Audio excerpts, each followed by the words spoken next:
everybody, it's me, Margaret, on this beautiful day, coming to you with the cast-off crew with quite an odd collection of objects that I've been working on this week. But first I have to clear something up. Last week when I was talking about this hat, I pointed to this color and I said it's called turquoise. And Cat's Cradle 931, she said, well, just FYI, the S in turquoise is pronounced. It's not silent. And all of a sudden I thought, oh my word, everybody's going to think I don't know how to pronounce that word. But it's a red heart color, and it's actually called turquoise. To which Laverne B pointed out that it's probably describing a mix between turquoise and aqua. So therefore you get this very strange color. First of all, I've been playing with my Addi again, and I learned the duplicate stitch. I saw this really cute pattern where, of course, you were to knit it with needles, and it was piecework. I think that's what you call it, color work. And it was this, well, here's a picture.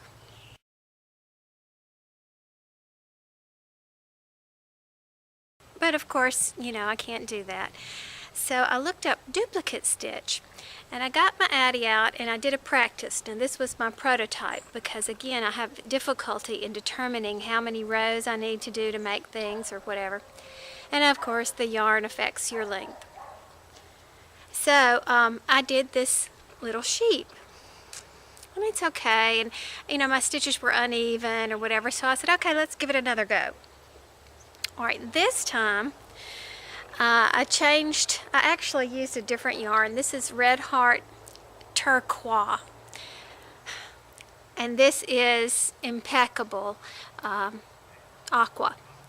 So it made up differently. Now I did use less rows up here, but it just feels different. It's much tighter. So I tried again. I got my stitches more even, but you know, it's just, I don't know. It just doesn't look right. So then I thought, hey, I wonder if I could do color work on the Addi. I know it's possible. Some people have done it. So I gave it a go. Epic fail. Okay, so I'll be reusing this yarn. Of course, you'd be very proud of me because I don't do ongoing projects very well, but I made myself do at least one square on that afghan. I'll have to focus more on this. Okay, then I had all those pieces and parts, and I think I told you before that I was trying to use up my odds and ends. So I found this precious pattern for little mice.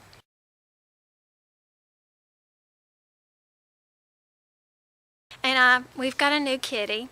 Her name is Calico. I brought her home from the barn because she's just not a farm cat. She's just a little lady.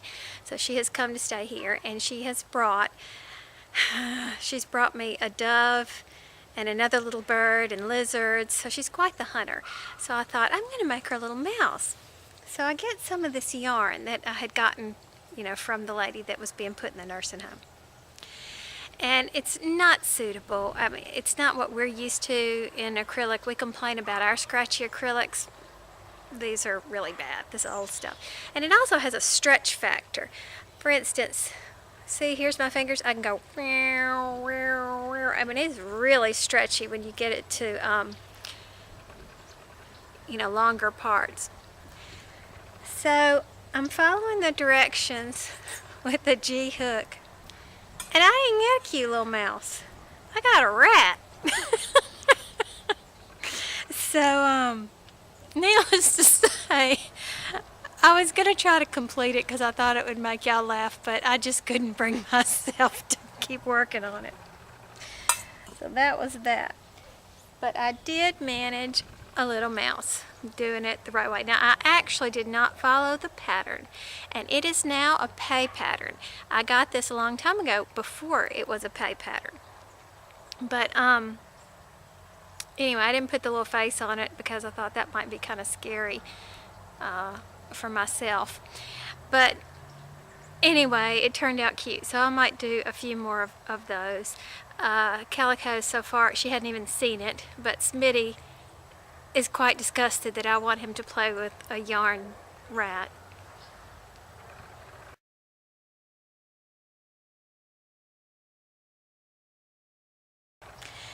Okay, then my daughter was home this weekend, and she put in her order for another infinity scarf.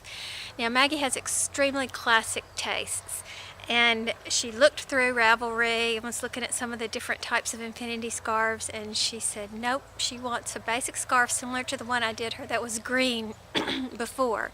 So we did a gray one. She went shopping up in my stash, and she found Vanna's Choice gray, silver, I can't remember the exact color, but there's only one light gray in that collection, and did a back post double crochet all the way across. So it's a good size infinity scarf for her to wear, and I did it back and forth without doing it circular, because I wanted to get this pattern with the, I don't know, the raised lines. So I seamed it together afterwards.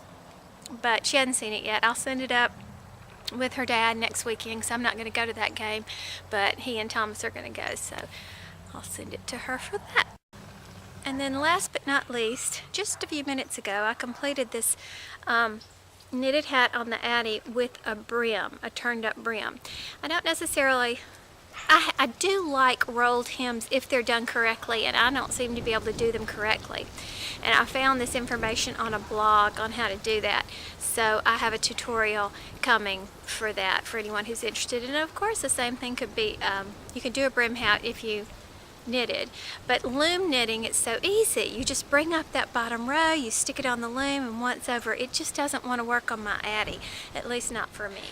So I have to show you, I really don't have a plan yet for what I'm going to do with these things, but I found these little trim buttons, I don't know what you would call them, and I have to do something with them for Christmas. So creative ideas are welcome.